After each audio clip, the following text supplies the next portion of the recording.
এমকে trading বেলদার পক্ষ থেকে আমি গোপাল আপনাদের সবাইকে হার্দিক অভিনন্দন জানাবো আজকের অ্যানালাইসিস ভিডিওতে। আজ 5 মে 2026, নিফটির এক্সপায়ারি আজকে ছিল। তো নিফটির এক্সপায়ারিতে মার্কেটে কিভাবে মুভমেন্ট হয়েছে এবং আগামীকাল 6 মে নিফটিতে ট্রেডিং প্ল্যান কি করব, এক্সাক্ট ট্রেডিংয়ের জন্য বেস্ট লেভেল কি হবে, এসব নিয়েই আজকের এই ভিডিও।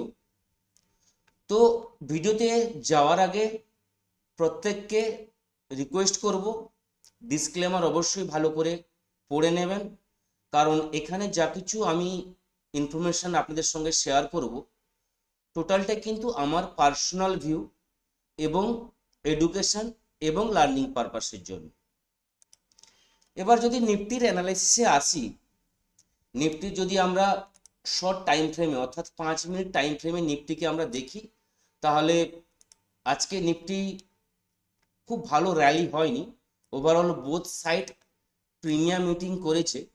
মর্নিংয়ে আমরা দেখেছিলাম একটা গ্যাপ ডাউন ওপেনিং, এবং ওপেনিংয়ের পর একটা লো তৈরি করতে, যেখানে প্রায় 23,950-এর কাছ থেকে নিফটি রিকভারি নেয় এবং ফার্স্ট হাফে 24,070-এর কাছাকাছি হাই তৈরি করে প্রথম 5 মিনিটে সেখান থেকে সেলিং প্রেসার আমরা দেখতে পাই এবং কন্টিনিউ প্রায় 12টার কাছাকাছি এই টাইম পর্যন্ত নিফটি একটা লোয়ার লেভেলে বা লোয়ার এন্ডে আজকের ডেটে কিন্তু ট্রেড করেছে। তো মর্নিংয়ে একটা ভালো ট্রেড আমরা পেয়েছিলাম ডাউনের দিকে, যে ট্রেডটা আমরা পেয়েছিলাম প্রায় 9:50 থেকে 55 দিকে। এখান থেকে ভালো একটা আমরা ট্রেড নিতে পেরেছি ডাউনের দিকে। তারপর নিফটি আমি ইনফর্ম করেছিলাম যে 23,880-900 একটা সাপোর্ট জোন আছে, সেই জায়গা থেকে নিফটি রিকভারি নিতে পারে, এবং 23,900-র কাছ থেকে নিফটি রিকভারি নিয়েছে এবং 23,900 থেকে কন্টিনিউ 24,000 এবং 24,050-এর উপরে নিফটি গেছিল।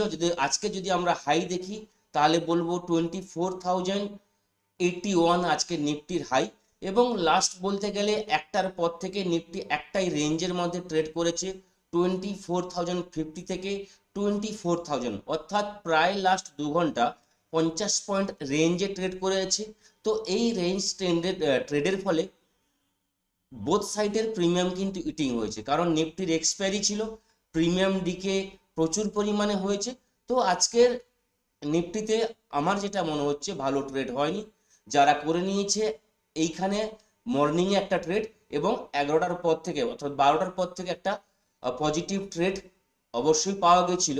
তারপর থেকে সেকেন্ড হাফে না জিরো হিরো না গামা ব্লাস্ট কোনো কিছুই কিন্তু আমরা দেখতে পাইনি।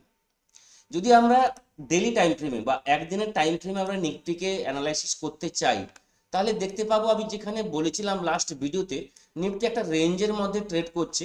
যে রেঞ্জটা যদি আমরা দেখি এখানে, তাহলে 23,800 এই জায়গা, যেটা আমি লাস্ট ভিডিওতে বলেছিলাম 23,800 এবং 24,300, এই যে লেভেলটা, এই লেভেলটা যতক্ষণ নিফটি ব্রেক না করতে পারছে নিফটিতে কিন্তু শার্প কোনো র্যালি আসবে না। অর্থাৎ যতক্ষণ না 23,800 নিফটি ব্রেক করে ডাউনের দিকে কোনো ক্যান্ডেলে ক্লোজিং দিচ্ছে ডেইলি বেসিসে, তো সেখান থেকে ফার্দার কিন্তু বড় ফল হবে না। 23,800 নিচে যদি নিফটি ব্রেক করে ক্লোজিং দেয়, সেখান থেকে 23,500, 23,450 এই লেভেলগুলো কিন্তু পরপর কিন্তু আমাদের কাছে আসবে, এবং 24,300 এই লেভেলটার উপরে নিফটি যতক্ষণ না পজিটিভলি কোনো ডেইলি টাইম ফ্রেমে ক্যান্ডেল ক্লোজিং দিচ্ছে, নিফটিতে কোনো কিন্তু ভালো পজিটিভ র্যালি আসবে না।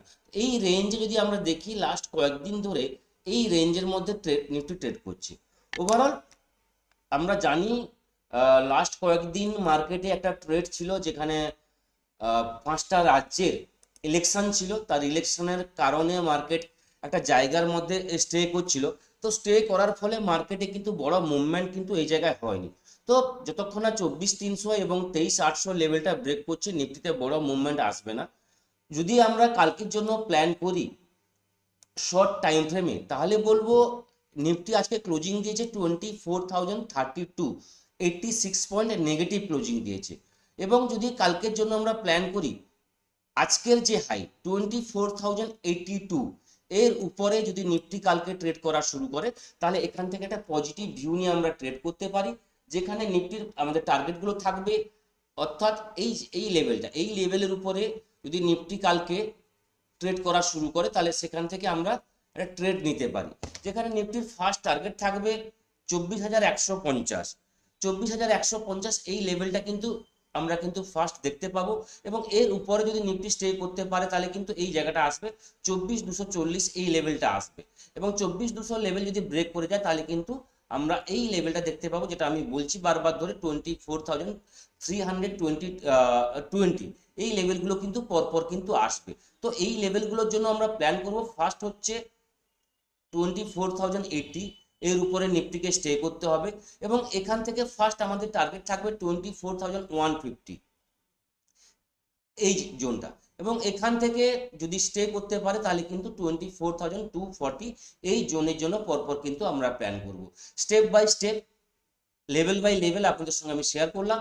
এবার যদি ডাউনের দিকে আমরা প্ল্যান করি, তাহলে বলবো 24,000, রাউন্ড ফিগারে বলবো 24,000 এই লেভেলের নিচে যদি নিফটি ট্রেড করা শুরু করে, অথবা যদি গ্যাপ ডাউন ওপেনিং হয় এবং এই লেভেলটার নিচে নিফটি ট্রেড করা শুরু করে, তাহলে এখান থেকে কিন্তু ডাউনের দিকে আমরা ট্রেড নিতে পারি, যেখানে ফার্স্ট টার্গেট থাকবে 23,960 এই জোনটার জন্য কিন্তু একটা প্ল্যান করব, এবং এই লেভেলটা যদি ব্রেক করে যায়, তাহলে কিন্তু 23,920 এবং 23,880 এই লেভেলগুলো কিন্তু পরপর কিন্তু নিফটিতে আসবে।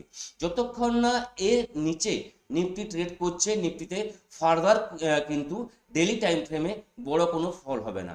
এই লেভেলটার নিচে যদি কালকে ডেটে কোনো আমরা ফল দেখতে পাই, তাহলে কিন্তু 23,800 একটা বড় সাপোর্ট জোন আছে, এই জায়গা পর্যন্ত নিফটি কিন্তু আসার চেষ্টা করবে।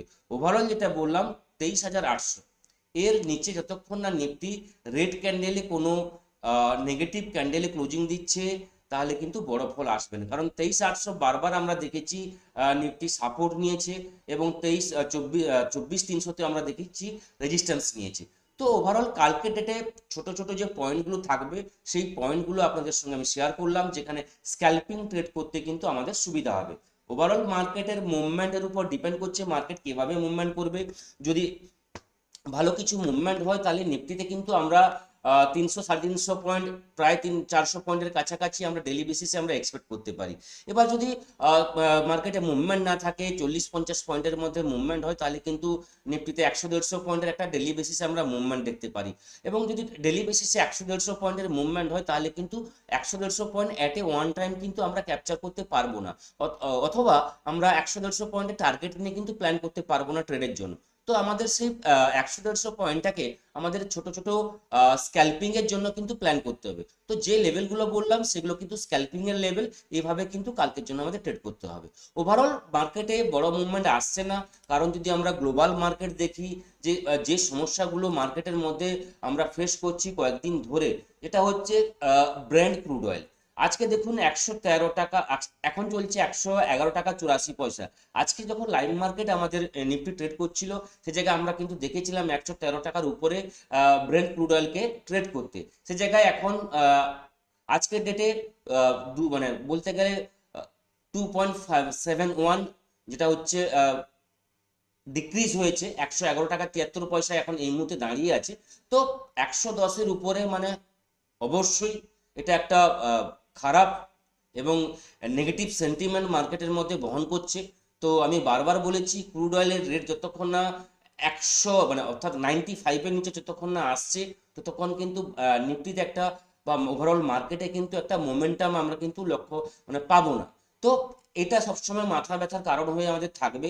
এবং তারপরে যদি আমরা দেখি ইউএসডি আইএনআর, সেটাও কিন্তু 95-এর উপরে, আজকে আরও ইনক্রিজ হয়েছে 19 মানে পয়সে, মানে 19 পয়সা আজকে পজিটিভ হয়েছে। সে জায়গায় এটাও একটা কিন্তু আমাদের কাছে ইন্ডিয়ান রুপিজের ভ্যালু কমে যাওয়া, এটাও কিন্তু আমাদের ইন্ডিয়ান মার্কেটের ইন্ডেক্সে কিন্তু ওভারঅল মার্কেটে একটা নেগেটিভ ইঙ্গিত কিন্তু দিচ্ছে। তো এইসব কারণের জন্য মার্কেট কিন্তু স্টেবল হতে পারছে না, বা মার্কেট এখান থেকে রিকভারি নিতে পারছে না।